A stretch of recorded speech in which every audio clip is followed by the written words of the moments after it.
Welcome to Rates and Barrels. It is Thursday, March 19th. Derek Van Riper, Eno Saris, Jed Lowry here with you on this episode. Projections are a liar sometimes. We are going to have our first ever projections draft. We're calling it a plus-minus draft. That is a working title, but it's a good title so far. We'll explain what that is here in just a few minutes. Ultimately, we're trying to accrue as many wins above the projected WAR as we possibly can over the course of that draft. Got some baseball news you should know getting us started here, and some really interesting stories on The Athletic, both about the Washington Nationals. Spencer Nussbaum joined The Athletic this week and has some stories with the new tech in D.C. Seems like they have made a lot of progress in not a lot of time. Could make that Nats team a lot more interesting here in 2026. Jed, how's it going for you on this Thursday? Great, thanks. Good to be back. Got to go down to Miami and watch the World Baseball Classic. So that was what an electric atmosphere, and just a lot of fun to watch and absorb the baseball energy. I'm jealous. Yeah. Did you have any weird hot dogs? No weird hot dogs. I can honestly say I don't remember the last time I had a hot dog. Okay. Yeah. Really? Yeah, it's just I don't feel good after eating them at this point. Yeah, I must be getting old. We can leave it at that. Last time you had a hot dog? The sausage. Wait, wrong answer. 6 months ago? Does sausage count? No, a regular hot dog. No. Yeah. Oh no, I had one at my first Arizona game this year. So Boom. Last week or 2 weeks ago. There you go. Yeah, I had one last week. Made them for It's lunch. a little bit ingrained as a fan. I'm like, there at least has to be one early game of the season where I just get a beer and a hot dog, and it's like, okay, yeah, I am now. Check that box. Baseball season has started. Absolutely has. Actually, today is spring breakout day around the game, so prospects getting out there for each team. Getting some StatCast data from that is kind of exciting for the prospect junkies out there, so there could be some fallout from that we see over the next couple of days. But let's start with some baseball news you should know. Gerrit Cole made his spring debut on Wednesday. It was a brief debut by design, 10 pitches in one scoreless inning. I think at this point it's just the typical build-up towards eventually getting back from Tommy John surgery. And I think the initial returns look pretty good. He was averaging 97.1 on his fastball, curve and slider up about a tick and a half over where they were when we saw him last as well. So, this is a really encouraging sign for the Yankees as Gerrit Cole continues to make his way back, Yeah, I think that they're set up in an interesting way. In the past, they've had some depth, and they've gone in with a more healthy, rotation and had to go to that depth. This year, they're starting with the depth, and their healthy starting rotation is going to come online with, Gerrit Cole and Carlos Rodon sometime in the first month and a half, and then Clark Schmidt maybe later in the year. So, I don't know which is better, especially because there is, even though Cole did look good and came back and averaged 97, there are still possible complications. We just had an entire conversation about Joe Musgrove and how, he was, through, and then had complications and had to go, is now back on the shelf a little bit. So it's a good sign. Gerrit Cole's coming back. It's good that the Yankees have built enough depth that they have a good starting five going into the season and aren't necessarily relying on him. It is also fun that Carlos Legrand looks amazing and, averages 100 and has a 91-mile-an-hour slider and looks totally nasty. But my over-under on Legrand innings this year is probably around 15. 15, yeah, in the big leagues, right? It's this that they have so much depth that they probably won't need to use him as a starter this year, but you could see him becoming a really important piece for them down the stretch. Maybe when they get to the annual workload target, they shift him, bring him up, and he becomes part of that pen. Maybe the bridge from the starter into those late inning arms if he's not one of those late inning guys himself. Secret October reliever, like a David Price in his rookie year. I guess it wasn't his rookie year, but he came up. That was 2008 because we played the Rays in that ALCS, and he came in and was a dominant force out of that bullpen. I can imagine, dude. Young David Price. Oh God. He's probably averaging like 98 from the left side. Yeah, and not hold anything back, right? Like just go out here and let it rip, kid. Always a good time when you can do that, right? And I think that's exactly what LeGrand would be able to do later in the year, but just filthy stuff, having a big spring so far, and absolutely on that keeper dynasty radar. If he's not rostered already, he should be rostered ASAP in a lot of keeper leagues. Updating some previous stories, though, guys, Seiya Suzuki has been diagnosed with a PCL strain. His opening day availability will likely be determined this weekend. Jed, you have experience with PCL injuries, so what is Seiya actually up against? If this is something he can play through, how much do you think it's going to compromise him? Yeah, it's one of those that injuries that kind of progressively gets worse unless you do a really dedicated rehab. I had a partially torn PCL, a strain. I don't know, to what significant laxicity Seiya has, the injured knee versus the regular knee. But in my rehab process, they really focus on quad strength. And to this day, I still, there's some laxicity, in my upper leg versus my lower leg. And I have to really focus on my quad strength to help stabilize that PCL ligament in the back. So I think because you came back and played. So could he get to full strength if he just stopped playing for a month or something? Yeah, is that the choice he has in front of him, like play earlier and maybe have some issues the rest of his career. Yeah, I don't want to speculate. I don't want to speculate. Is that with the choice that you had in front of you? Well, so mine was non-surgical. PCL surgery is one that you want to avoid, at all cost. And it's that grade 3 full rupture is what I recall from my process, and I was nowhere close to that. It doesn't sound like Suzuki is anywhere close to that. I mean, if his opening day availability is still TBD, it's clearly a lower grade strain. But like I said, that rehab process is really quad strengthening. And, I came back, after, I had to get my knee cleaned up because I had an impingement in there as well. But the PCL injury after I had non-surgical rehab, it took me a few months, but I had the off season to do it. And it didn't really affect me. But once again, like the quad strength is what the focus of that rehab was. Okay, well, that sounds like good news. Maybe take the minus on the under on Seiya Suzuki's stolen bases this year. He also said, "I'm never gonna slide headfirst again" or something. It didn't look good. It wasn't a good slide. It was a very awkward slide. I was watching that game, and you could just tell, like, and that's the PCL injuries. It's like the car crash or dashboard injury, right? Where like it kind of comes in and kind of hits you on the lower leg, right, and pushes your lower leg back, right, because that PCL is it's the back ligament. So the way he slid, you could tell the way his leg hit. Something was awkward there. And he, like I said, I think he'll be okay. But I like the under on his stolen bases, whatever that projection is.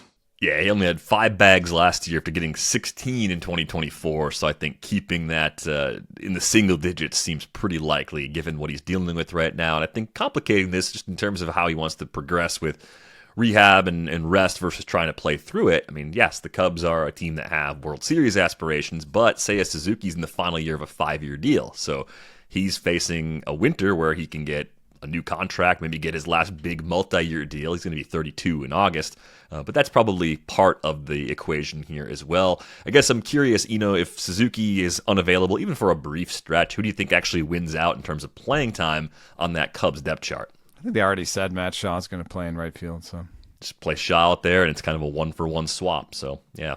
And maybe being the super utility guy this year ends up leading to Shaw getting close to regular reps anyway, because they'll inevitably have some injuries across that position player group. Some other follow-ups, though. We talked about José Ramírez earlier in the week having some shoulder inflammation. Guardian saying he does not need imaging on that shoulder. So if you are in a draft in the next week or so, it's probably only a handful of picks at most that Ramírez is going to slide. Maybe you shuffle the order a little bit in the first round, but I don't think this is an avoid situation for me whatsoever. I think this is just a guy knowing his body and not pushing himself too hard in some meaningless games before the start of the regular season. Zach Neto has been able to play in back-to-back spring games this week after suffering that hand or wrist injury on Saturday, so good news on that front. He appears to be well on his way to playing on opening day. All right, moving on to our projections draft. As I said up top, projections are a liar sometimes. It's not because they're trying to deceive us. It's just because they're made the way they're made, and that leaves opportunities for us to find things that are incorrect. So we wanted to see how good we are at this. Here's what we decided to do.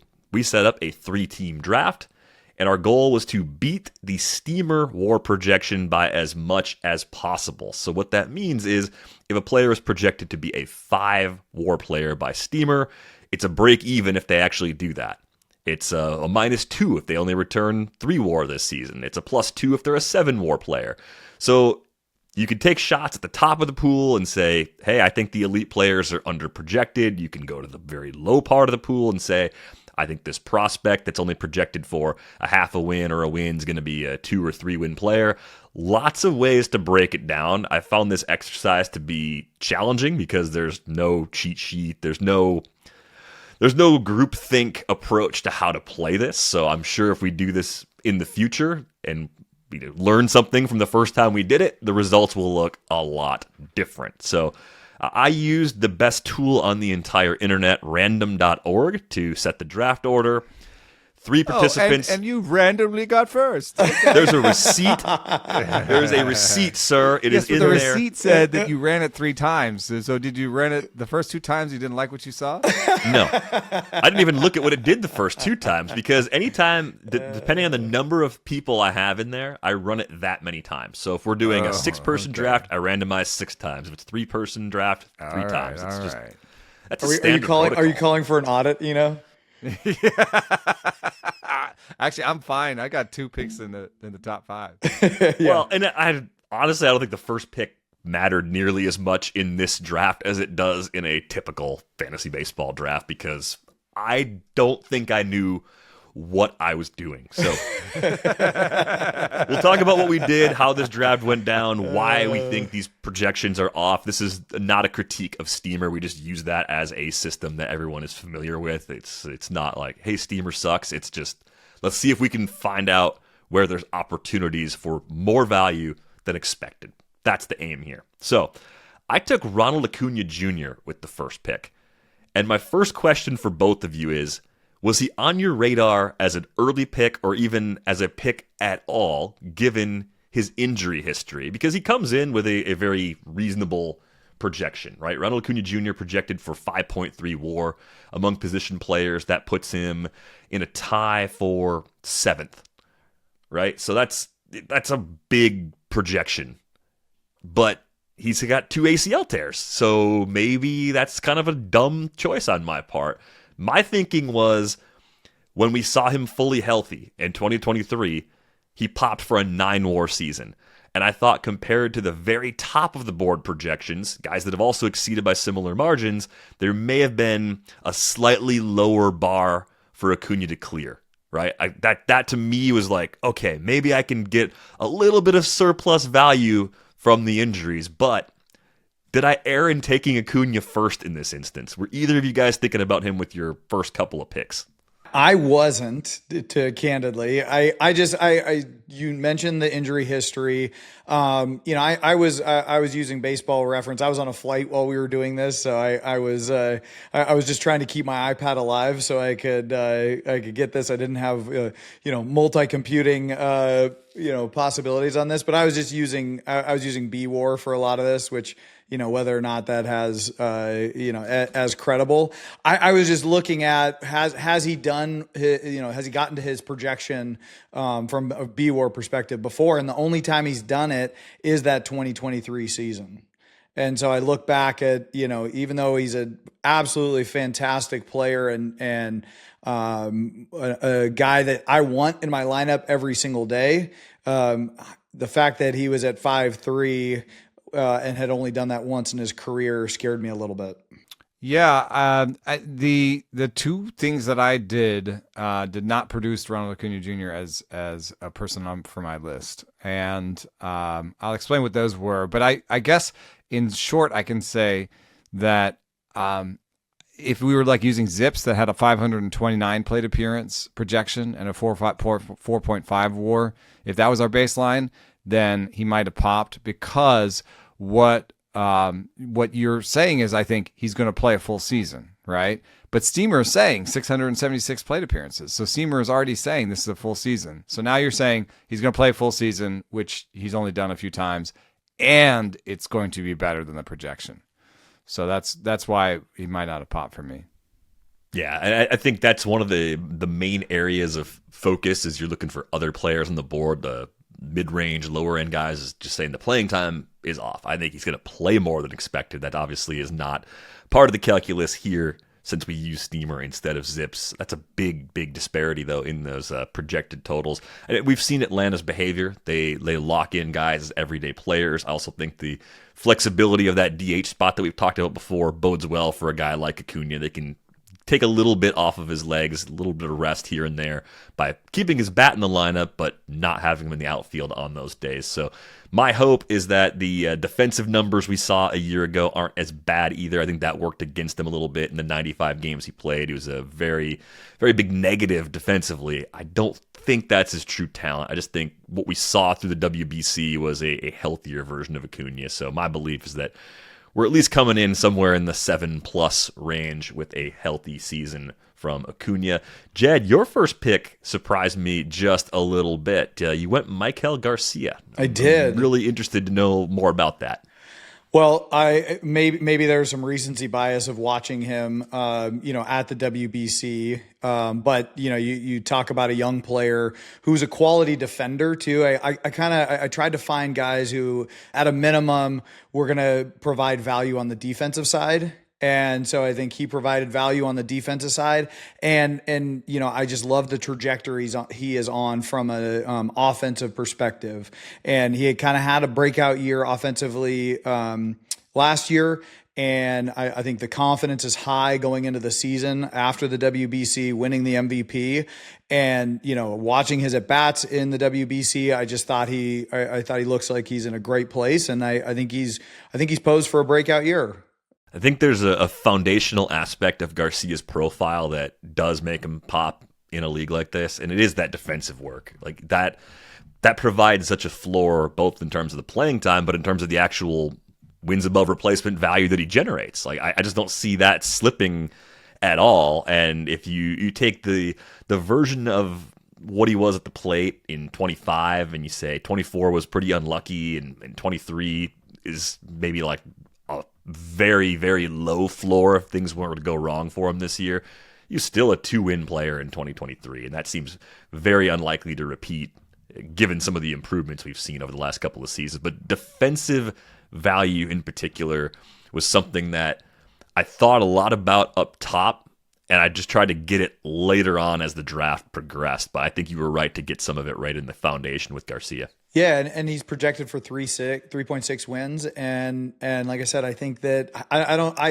obviously I'm hoping that last year is not an aberration in terms of his offensive production, but you're talking about a guy who hit 286 with 16 homers, and I think that is imminently doable again, if not kind of a foundation to build on. And I think a quality defensive player that puts up numbers that or better is more than 3.6 wins. I think you were right to focus on defense. I think there is some meat on the bone here when it comes to defense, because I can't speak to exactly what Steamer's process is on defense, but I can say that Oopsie and the Bat X incorporate more savant, outs above average, work on like the advanced stats and regressing those and incorporating that sort of work into their projections. Oopsie has a 10-run, defensive value for him, where Steamer has a 5.6. The Bat X has a 6.4. So both of those numbers are higher. That suggests to me that the advanced work on advanced defensive metrics suggests that he's going to keep his defensive value. And if you look, his rookie year, Maikel Garcia had a 12-run defensive value. That second year, 4. Last year, 14.9. So I believe 10 more than I believe 5, basically. So I think that's a good pick because some of what we're doing is looking at the differences between projections, the difference between defensive valuation. And I think, it's good to pick, especially since this is a war draft, I think it's good to pick good defenders. That's something that held me up with a couple of my picks, but in the end, I think every one of my picks but one is a strong defender. One other thing that crossed my mind was trying to find players who I think can improve defensively, though, too. That was part of what I saw in Acuña last year. I was like, okay, first partial season back off the second ACL tear. That's probably not going to be his best snapshot defensively. So even in his case, even if I'm not expecting to be plus or an asset there, I just don't think he's going to be as much of a detriment in that area this year as well. So we'll see if I'm actually right about that. You went with the big double tap, though, being on the other wheel. You took Aaron Judge and Bobby Witt Jr., and I think my response on the group chat was immediately like, I maybe made a big mistake here. Maybe I overthought it with that first pick since you got both of those guys at 3 and 4. So the first peek into my process is that it was a very, very short process, so I don't think that I did a ton of work. But what I did was I took Oopsie and I took Steamer and I did a differential. I said, who's got a better Oopsie projection than Steamer? Judge and Witt come out way out in front. And I think it has something to do with how models work. I would guess that that Steamer compresses more. And so basically it regresses everyone to the mean a little bit stronger. So even the fact that Judge has put up 3 double-digit WAR seasons in the last 4 seasons, Steamer says, oh, well, we shouldn't predict anybody for a 10 WAR season because it's very rare. So we're going to predict he's going to be the best prediction in baseball with a 6.6 WAR. And you're like, okay, that doesn't seem right. You need to artificially throw some WAR on the top guys because there are 10-win seasons, there are 9-win seasons, and he's done those. And I think Oopsie has done this because Oopsie says, no, I think he'll do 9 WAR, and that makes more sense to me from a guy who's done 11, 5, 11, and 10 the last 3 years. 9 makes more sense to me than 6.5. So basically, I just took the top 2 players because I'm saying Steamer has regressed too much, and I also feel like there's potentially more there, right? I do have guys that are projected for a win, and I'm saying, oh, I hope I get 2.5 wins, and it's like, I got to win, But with these guys, I could potentially get 4 wins, Steamer has 6.6, Judge could go 10.5 again this year, and Witt could just bust out. I mean, just in terms of talent and age, Witt has that really enticing combination of being 25 years old, having 2,700 plate appearances already under his belt, and showing improvement in key areas all the way through, already having a 10 WAR season and being projected for only 6.5 again by Steamer. So, I think this could, Witt is the type of player that could win the MVP this year. If he wins the MVP, then I feel like I just deposited 4 wins in the draft. Yeah, and I do think that was part of the aggression for me with the star level players I took, which is going to be about 2/3 of the players I ended up drafting.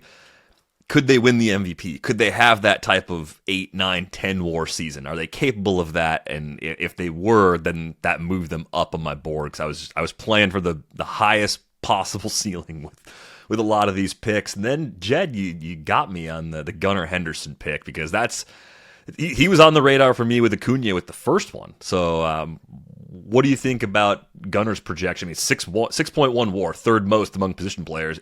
It's lofty, but clearly you think there's a very good chance we see something at least as good as 2024 from him again when he got close to 8 wins. Yeah, no, I was hoping to get Bobby on the swing back, but I picked Gunnar. I thought Gunnar had a good chance last year to be in an MVP position coming off of that, coming off his first couple years, and with some injuries and off to a slow start, it didn't work out. But I think coming off of the WBC again this year, he's going to kind of hit the ground running this year. Still quality defender. And so kind of a baseline value, and I took a little bit of a chance on the Michael Garcia, hoping for a big delta in his projection. This is a guy that I was hoping at least give me what he's projected, if not a few more, and has the potential to break out. All very logical and very much what I was thinking about with Gunnar as well. Has that MVP type ceiling, so ticks that box as well. I had the 2 picks coming back at the end of 2, beginning of 3. I paired Shohei Ohtani with Julio Rodriguez, and I was really kind of reluctant to take Ohtani. I decided to do it for reasons similar to what Eno was talking about with Judge. I think projection systems just struggle with the elite outliers a little bit. It's just kind of the nature of the beast. They struggle with young outliers sometimes too in different ways, but nevertheless, like Shohei Ohtani, 8.9 WAR in 2024, 7.5 last season as a DH. You're only doing his hitting WAR, dude. Yeah, I'm only getting the hitting. I'm not getting the pitching on top of that. So if he just played a competent right field, that might have been like a 12 WAR season without even putting his pitching in. It's crazy. Yeah, and in a world where Freddie Freeman doesn't play for the Dodgers anymore, maybe Shohei's a first baseman or something, right? Like, there's just lots of ways where that could eventually change. The hesitation for me was just wondering if he can put up 7.5 to 9 WAR as a DH in a year in which he pitches all season. From just a volume of playing time and an efficiency at the plate perspective, does he sustain the levels we've seen the last 2 seasons as a hitter while taking the ball once a week as a starter for the entire season, with the hope of maybe competing for an NL Cy Young and getting 150 plus innings on the mound? Like, those seem like actual realistic pitching goals of Ohtani right now. So that was sort of the unknown for me. But I think if there's a rule with Shohei Ohtani and what he's capable of doing on a field, like, I don't doubt him. Like, that's sort of the lesson here. So I think I had a little bit of FOMO for passing on Judge in particular, and I tried to recoup some of that by snagging Ohtani. With Julio Rodriguez, it's similar to the Gunnar arguments in a lot of ways. I guess it's just looking at a guy that's done some really impressive things through 4 big league seasons, and the fact that he's just 25 years old right now still kind of blows my mind. You can go back to baseball history. Should be in front of him. Right. It's 5'7", 5'8", 4'0", 5'7" so far for the totals. He just does it each and every year. Defensively provides a good foundation in center field as well. This could be the year that it's 7.5 or 8 WAR to me. Like, I felt like this was both a floor pick and a ceiling pick for a guy high up on the board. The projections are probably reasonable and like generally right, but I wanted the shot at the MVP season from Julio. Makes sense to me. Yeah, I'm into that one.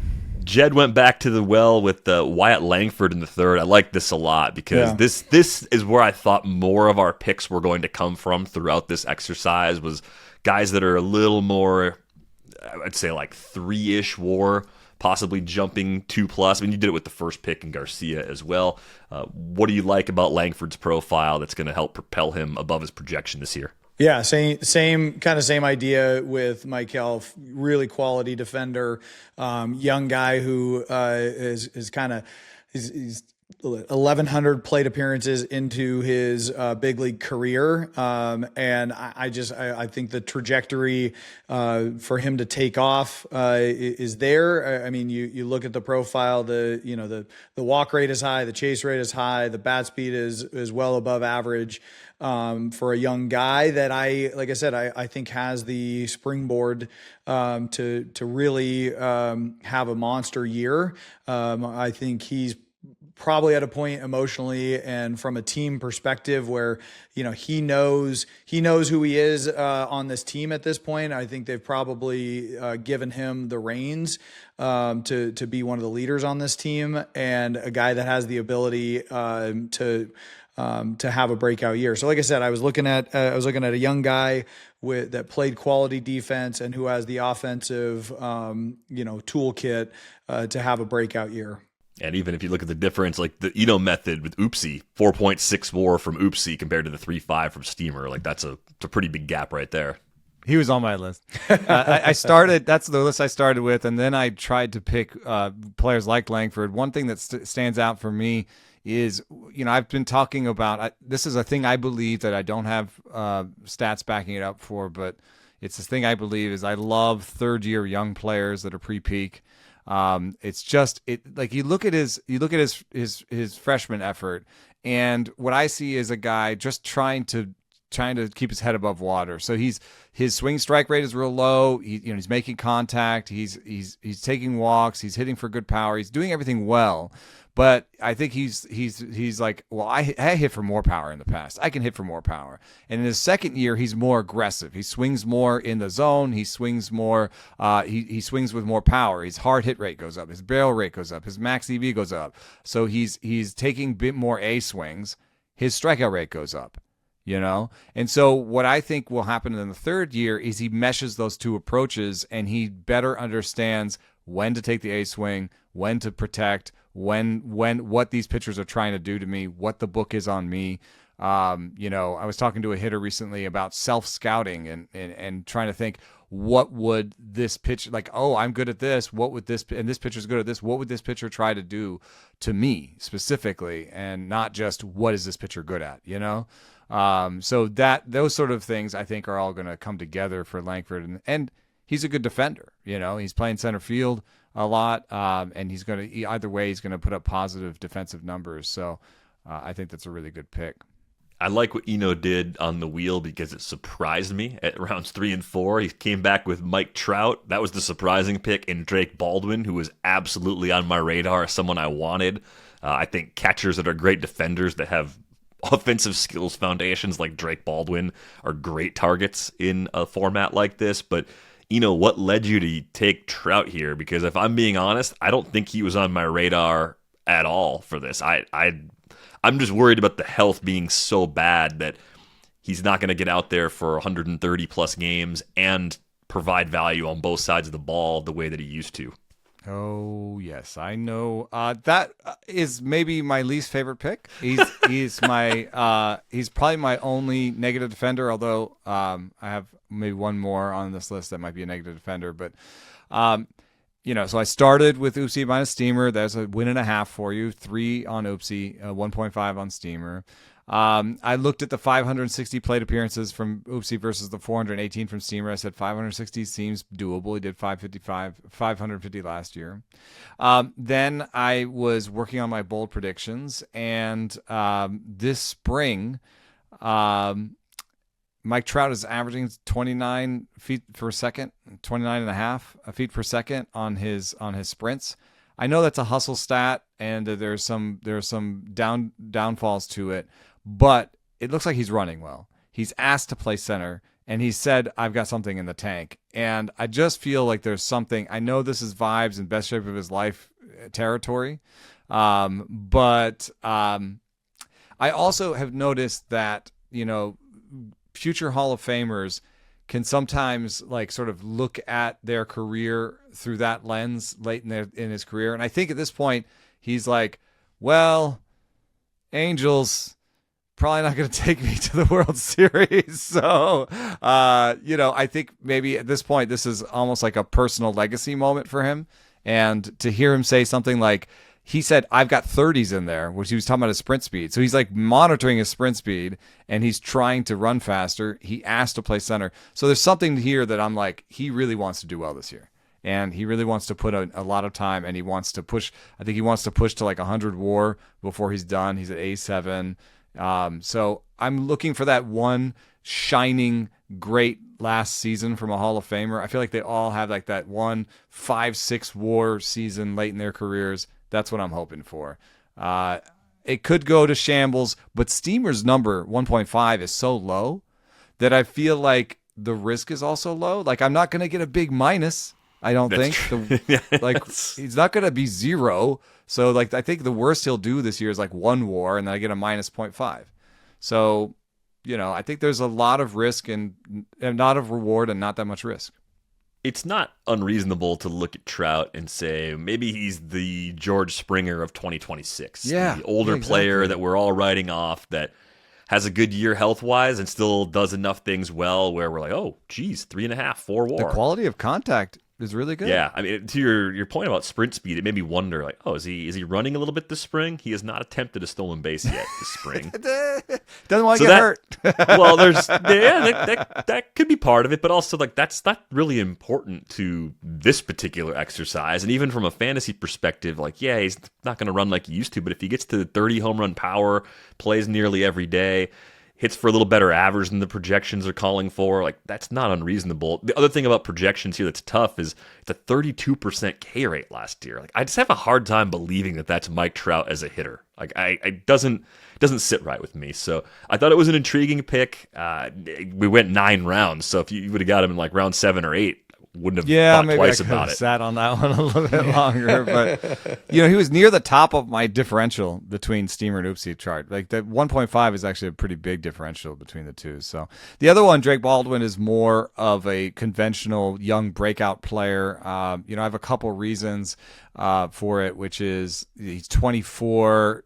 Sean Murphy's hurt again, so he's going to be the primary catcher, and he does everything well. I mean, he makes contact. He has a good eye at the plate.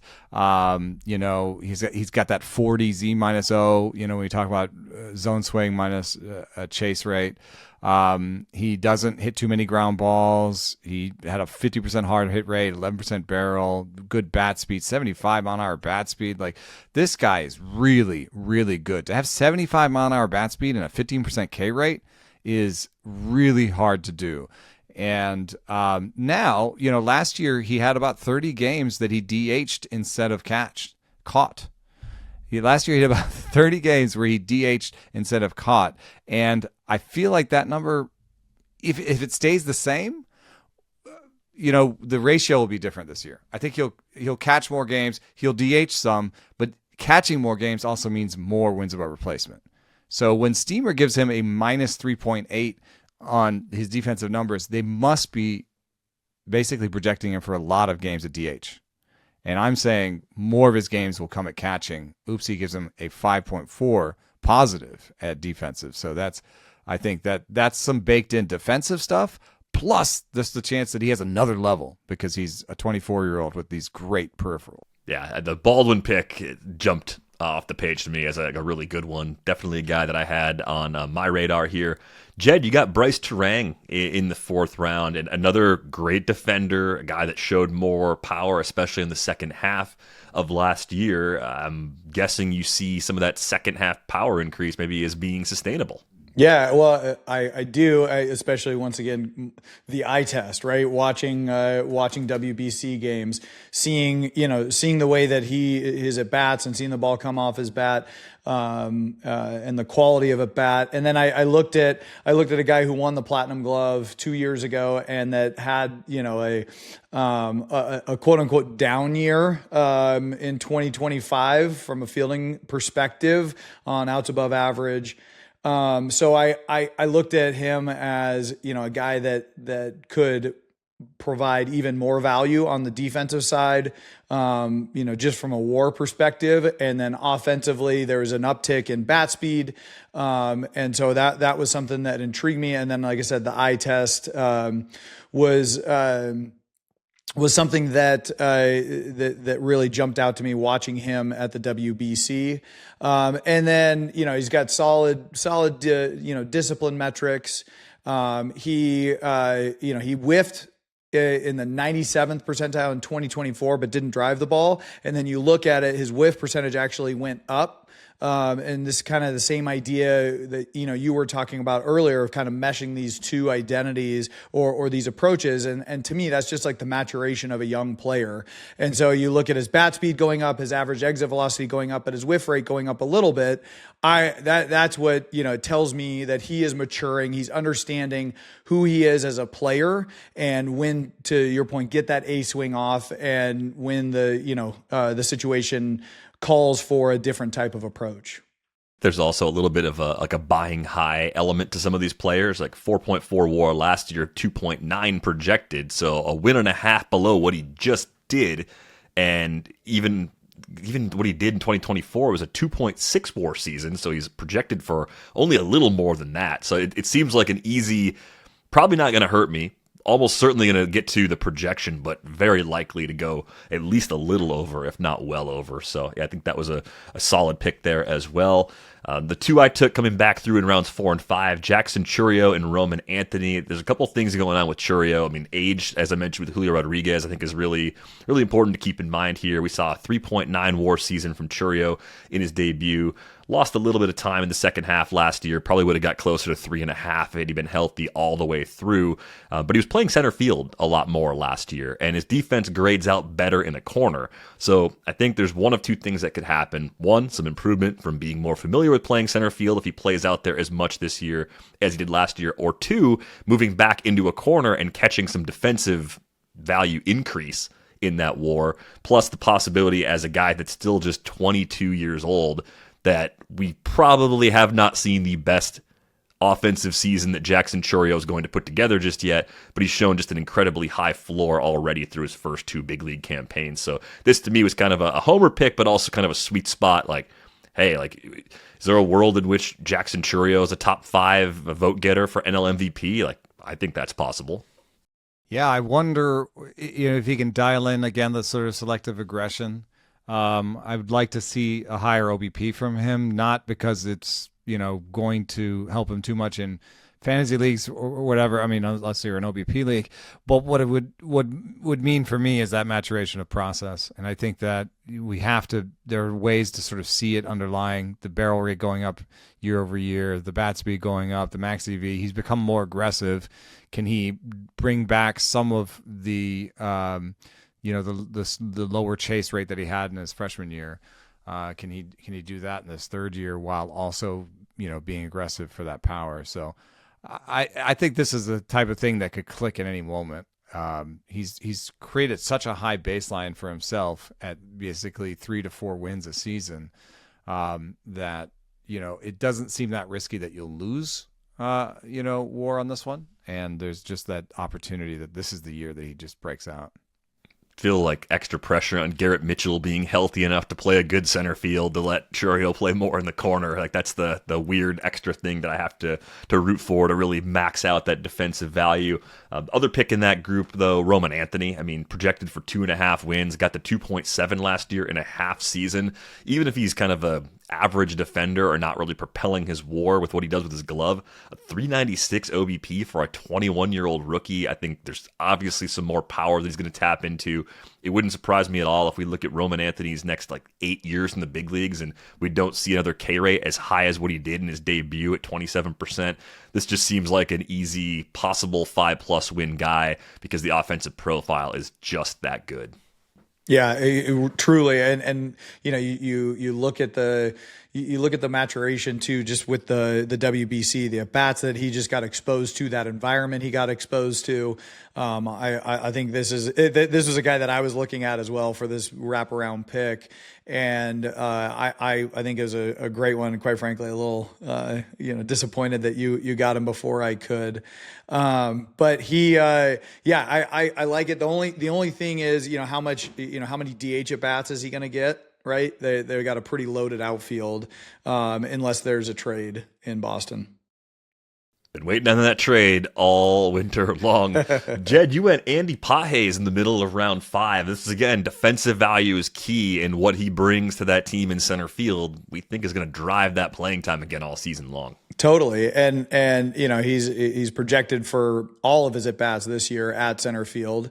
with the metrics that he has. So I'm excited. I'm excited about the profile in general.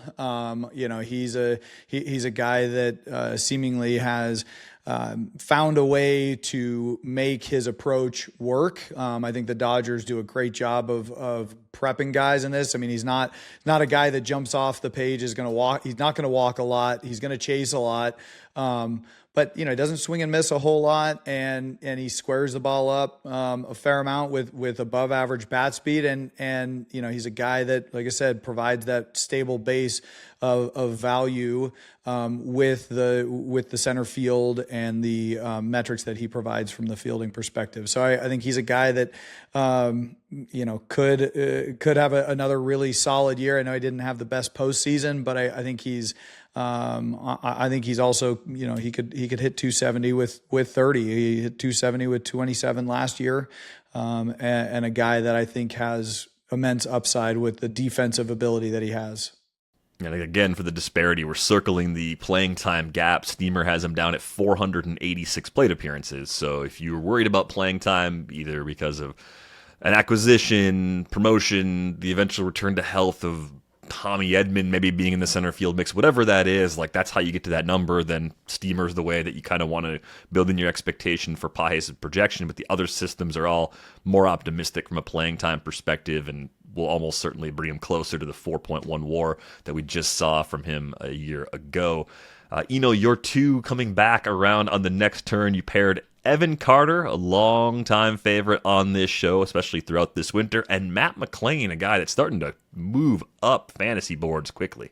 Yeah, it's a playing time play with Evan Carter. The topmost news item on Evan Carter's page is that he's going to get some chances against lefties. I think this is because he's the best option in center field when it comes to pairing glove and bat. And so, I know that with a projection of only around league average, you could say, I'd rather have, a righty in there against lefties. However, I think he's going to push past that projection. I just love his plate discipline. He's got elite plate discipline.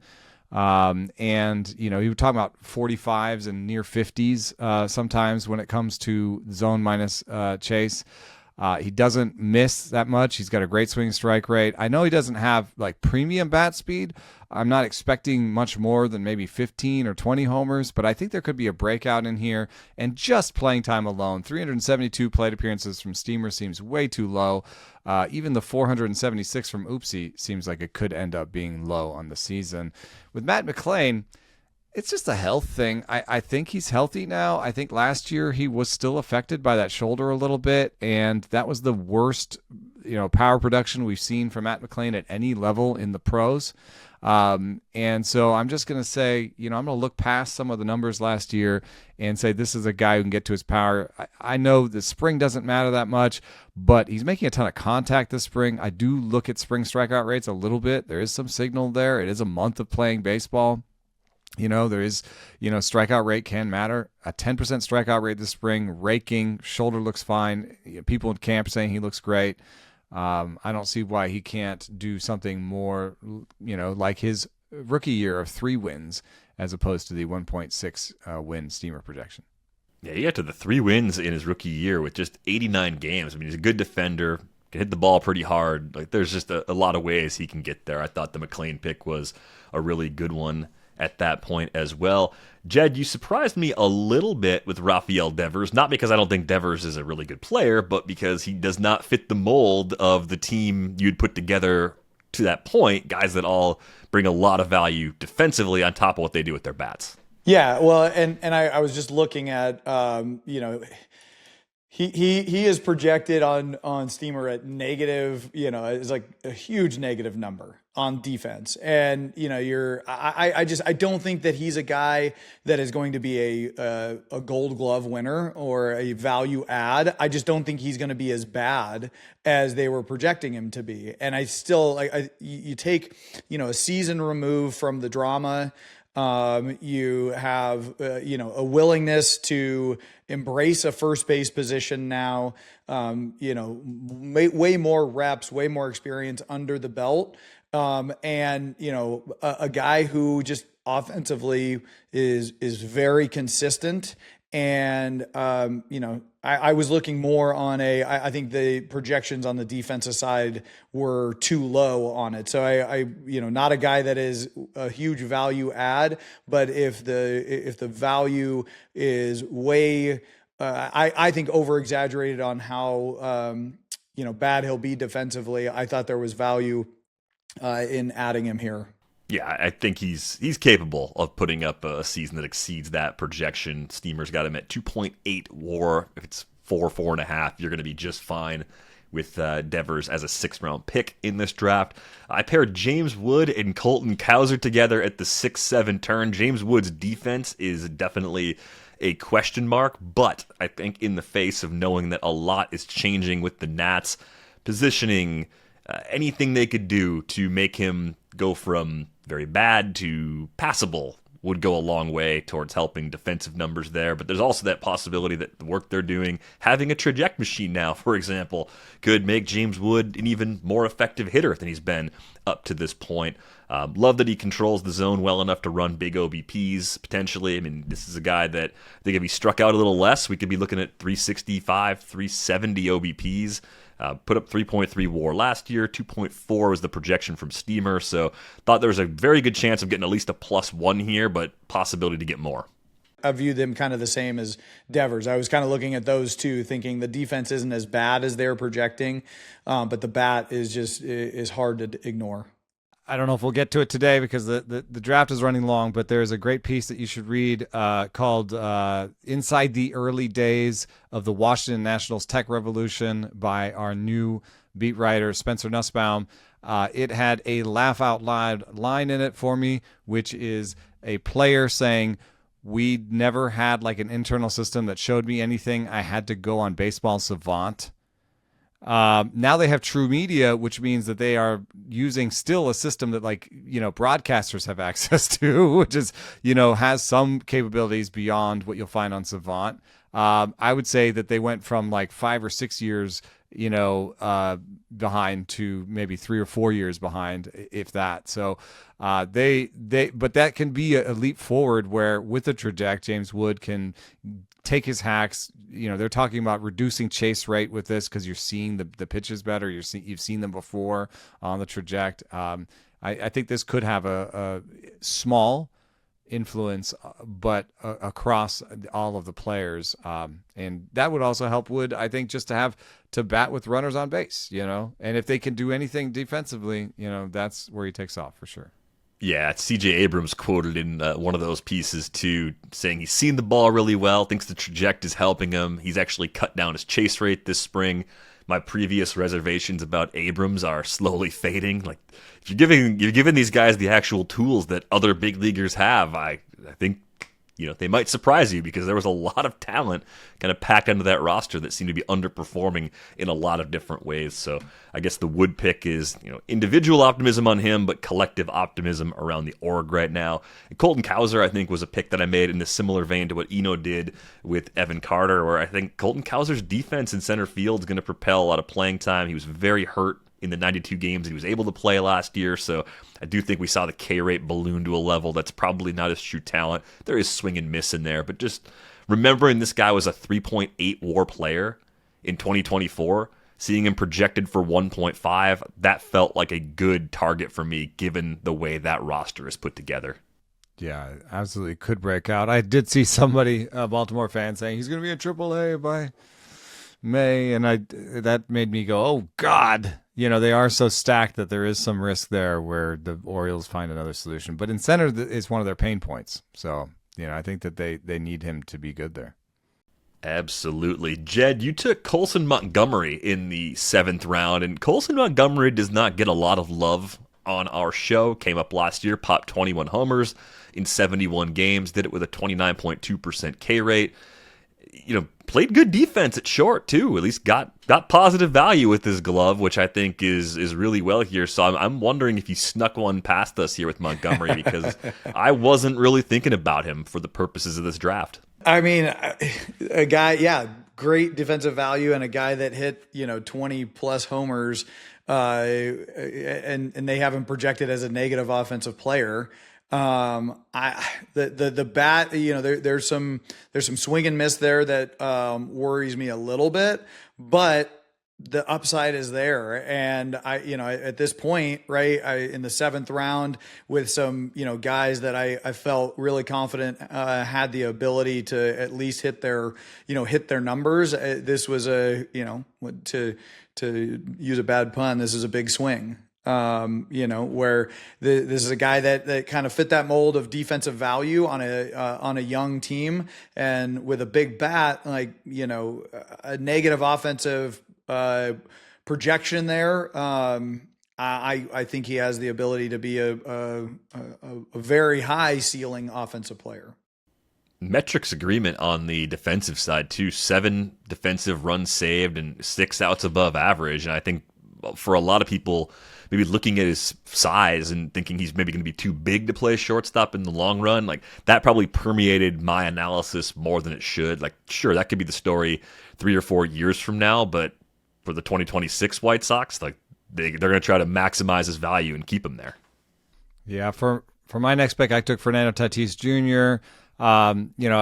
There is some risk here because he's been 4 and 3 wins over the past 2 years before. Last year's 6 win. He's projected for 4.7. If he has another 3-win injured season like 2024, I'll take a minus. But I'm projecting a full season.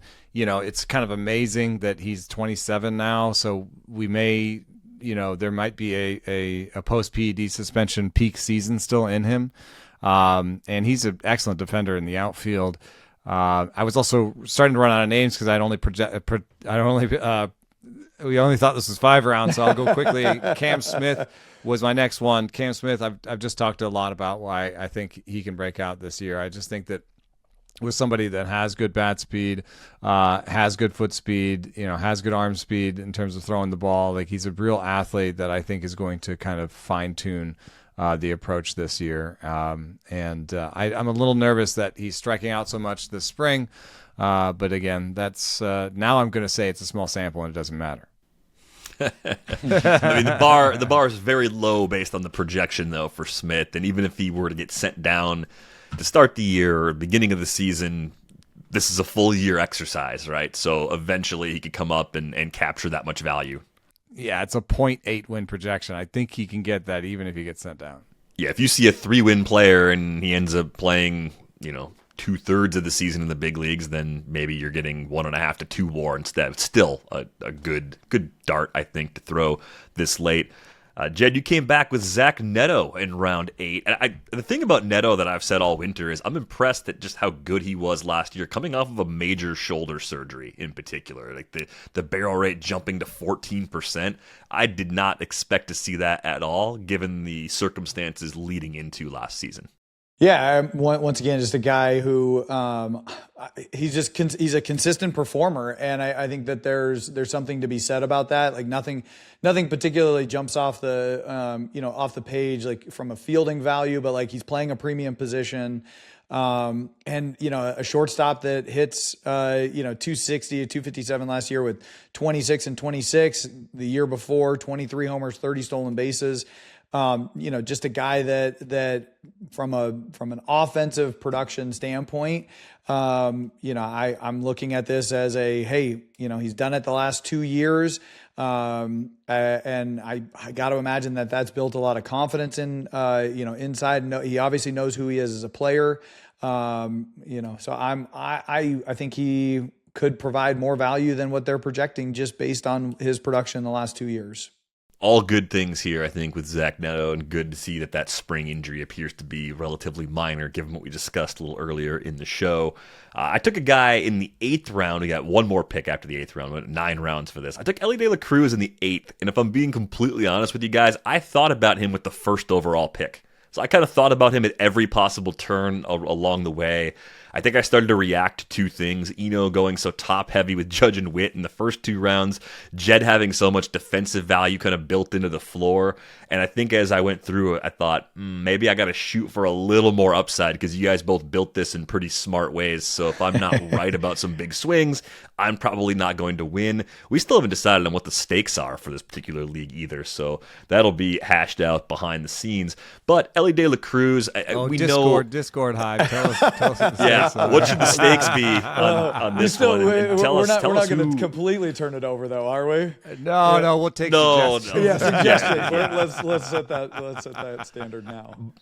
Ellie, before the leg injuries last year, looked like he was well on his way to repeating, a 6+ WAR season. He put up 6.6 in 2024. I think this is clearly a very, very talented player at a premium position who is absolutely capable of pushing for an MVP. That's the ceiling that you're kind of looking for. Premium position, young player, showed improvement with the strikeout rate last year too. I think that gets a little bit lost in a year where he didn't steal as many bases as we were hoping, but we have good reason for all of that. So it just seems like Ellie's kind of hitting that stride. We're maybe about to enter a run of multiple peak seasons for him as one of the premier shortstops in the game. It would not surprise me at all. Great pick for round 8, man. I mean, I'm not lying. I thought about it with the first overall pick, and every single turn, I'm like, should I take Ellie? Like, what's the vibe here? And just different things were kind of calling to me at different times. I took Dalton Varsho with my final pick, thinking about that defensive floor again, what he brings on that side. In 71 games last year, he was just over a 2-win player. I mean, I think over the course of 140 games, he's capable of 4+ WAR. The projection comes in at 1.7.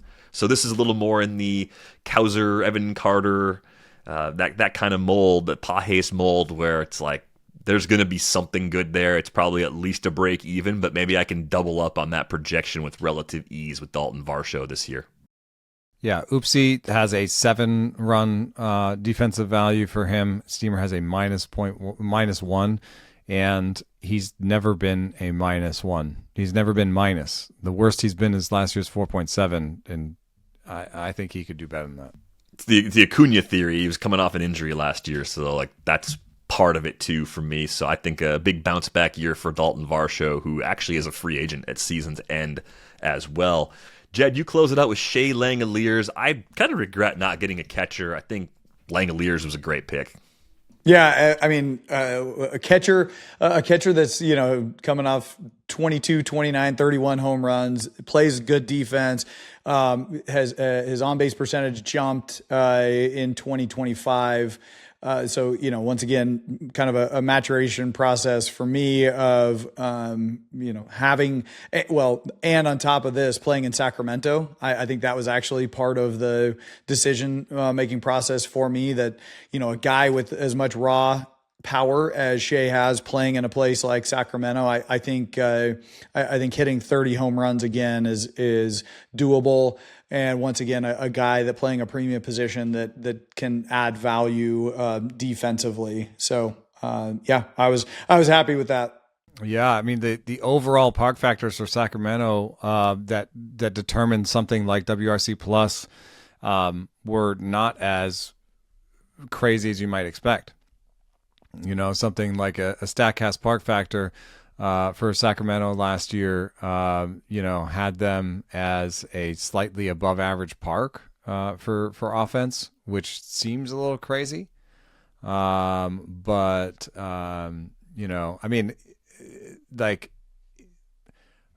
factor for the Athletics last year was 108 and Tigers was 105. And I wonder, and I don't know what happens underneath the hood in when they do the WAR. Like, are they going to use a 1-year park factor or a 3-year park factor? And if they use a 3-year park factor, you end up winning on that one. I took a big swing with my last one. Jordan Lawler I had my inner DVR. I was thinking him or Jung-Hoo Lee, and I went with Jordan Lawler just because. I think the stakes are pretty low. Steamer 1.2 wins. It is a bit of a home run swing. I could just take a minus 1.2 wins and he's in the minors all year, but it really seems like it's set up right now that he's going to be the left fielder and he's going to get maybe a month to prove that he should be the center fielder when Lourdes Gurriel comes back. And even when Lourdes Gurriel comes back, Gurriel could just be the DH because he's coming off of knee surgery. So I think there's a lot of runway here for Lawler. And, it's not lost on me that he's hit a ball really hard this spring. He's got a 46% hard hit rate, and he's playing well enough that I think that goes hand in glove with when you have an opportunity, it's better that you play well. They might give it to him anyway because, Ryan Waldschmidt got sent down and all that. But I think, this looks like Jordan Lawler has a job, and if he can just stay healthy all year, I think he can easily surpass that projection. We will post the full grid in the Discord, so feel free to let us know where we made mistakes, where we may have crushed it, or where you think we may have crushed it. We'll, of course, learn over the course of the season how right or wrong we are. So some notable omissions. No one took Cal Raleigh, projected for 5.9 WAR by Steamer, coming off the 9.1 that he posted last year. But the reason I didn't take him, 5.4 and 4.3 the 2 years before that. I just think he did historically great things behind the plate that will be extremely difficult to maintain over another season because of the position that he plays. I think that's where my head was at, even though it was kind of jumping as a +3 over the projection just a year ago. Yeah, defensive value, he's a guy that I looked at, but like I said, the platform year with the offense, that's just going to be hard to replicate. I thought about Pete Crow Armstrong, potentially 5.4 wins last year, projected for 3.5. Thought he was interesting. José Ramírez, who seems to get to 6 most years, projected for 4 and change. Maybe that was a missed opportunity for someone. I think in a season in which Corbin Carroll and Francisco Lindor weren't coming off of handmade injuries, one or both of those guys would have ended up on our rosters. And then Geraldo Perdomo, the guy that popped a ton last season. I think my reason for not taking him, I like Perdomo. I think he's a better player than we gave him credit for. I'm a little bit worried that he's somehow similar to Andrés Giménez, where we see that one season that just soars above the others in terms of overall value, and then we get like kind of good but not elite stuff after that, which is absolutely fine if that's the player Perdomo is. That's still a really good player, but that was the reason why I didn't feel like a 3.9 WAR projection was giving us a ton of value in this particular draft. Yeah, you kind of looking at Jed's approach, like, he was a 2-win guy for 2 years before that. So, you can like, those weren't full seasons, so you could call those 3-win seasons, but even then it's a 3.9 win projection. So he has to regain a lot. So let us know who you would have picked. Who would you have taken with the first pick, even? Because I'm pretty sure I got that wrong. I don't know. I just and one little summary. In your head, real quick, they think who had the most projected WAR. So it ended up being Jed? No, I drafted the most. I have the most to clear just to break even. You have 32 WAR. Yeah, mine is 29. Mine was 29.7, and you're 27. I went out big and then like retreated and went like, I was like very conservative afterwards. So that could go really badly for me if Judge or Witt is hurt. Then I get a big minus off of my big guys, and then I don't have as many. My other guys aren't like, none of them are going to get 5-6 wins most likely. So it could be disastrous, but I do have the lowest bar to clear. So I only have to get 27 WAR to start being positive. It's possible that your first 2 picks get you 22 combined. Like, that could happen. They got you 21.8 in 2024. So it's as ridiculous as that sounded when I said it. It kind of happened already once. So we'll see if it can actually happen again. But it was a lot of fun to do this. Highly recommend it. Use whatever projection system you want. We picked Steamer for this exercise, but if you want to use ATC or the Bad X or Zips or whatever, go ahead and do that. You can do this with 2 people. You can do this with 20 people. I think it'd be fun either way. I think we're going to do one on the pitching side coming up next week as well. So looking forward to doing that. We may have just made fantasy baseball a little bit like, I don't want to say more fun, but the everyday management of fantasy baseball can be hard. These full season projections, I don't know. I'm excited about this one. We may have just. Yeah, I do like these. It reminds me of like the home run pools that you can do. You know, those are actually cool too. Yeah, and it's in the spirit of, we had Ron Chandler on the show last week. I mean, you talk about different ways to just play games that are fun, where you can change the number of teams, change the rules a little bit. Doesn't have to take 3 hours. Doesn't have to require 26 weeks of fab to be fun. I think that was one of my takeaways from doing this as well. So join the Discord. A lot of conversation in there. Drop some mailbag questions. And I think we have some time for some mailbag questions on Friday. We have a jam-packed week coming up next week, with opening night coming up on Wednesday already. So be sure to get those questions in now. If you got fantasy drafts coming up, fire those off as well. Some changes on the YouTube channel early next week. There'll be some fun new things about the broadcast, about our show. So yeah, keep the eyes and ears open as best you can. So that is going to do it for this episode of Rates and Barrels. We are back with you on Friday. Thanks for listening. Thanks.